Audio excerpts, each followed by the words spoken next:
ఇంగ్లాండ్తో జరగబోయే తొలి one day match కోసం ఇప్పటికే సపోర్టింగ్ స్టాఫ్తో కలిసి టీమిండియా నాగ్పూర్ చేరుకుంది. అయితే వీళ్లంతా తమకు కేటాయించిన హోటల్ రూమ్స్లోకి వెళ్లే ముందు ఓ అనుకోని సంఘటన చోటు చేసుకుంది. పోలీసులు సపోర్టింగ్ స్టాఫ్లోని ఓ కీలక సభ్యుడిని లోపలికి వెళ్లనీయకుండా కాసేపు అడ్డగించారు. లోపలికి ప్రవేశం లేదు అంటూ అతన్ని పంపించేందుకు నిరాకరించారు. టీమిండియా ప్లేయర్స్ అంతా తమ సపోర్టింగ్ స్టాఫ్తో కలిసి నాగ్పూర్లోని హోటల్కు బస్సులో చేరుకున్నారు. అయితే అంతా బస్ దిగి తమ లగేజ్లతో హోటల్లోకి వెళ్తున్న సమయంలో సపోర్టింగ్ స్టాఫ్ సభ్యుడు మాత్రం బస్ వెనుక నుంచి లగేజ్ తీసుకుని వచ్చి జట్టుతో కలిసేందుకు ప్రయత్నించాడు. దీంతో అక్కడికి బందోబస్తుకు వచ్చిన పోలీసులు అతన్ని బయట వ్యక్తిగా భావించి అడ్డుకున్నారు.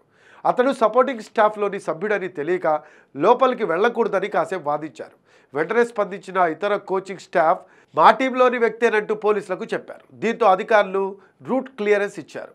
అతడు లోపలికి వెళ్లేందుకు అనుమతినిచ్చారు. కాగా గత దశాబ్ద కాలంగా రఘు సపోర్టింగ్ స్టాఫ్లో కీలక సభ్యుడిగా త్రో డౌన్ స్పెషలిస్ట్గా రాణిస్తున్నాడు. ఆ మధ్య మాజీ హెడ్ కోచ్ రవిశాస్త్రి కూడా టీమిండియాకు రఘు అందిస్తున్న సేవలకు గాను ప్రశంసలు కురిపించాడు. రఘు కర్ణాటకకు చెందిన వ్యక్తి.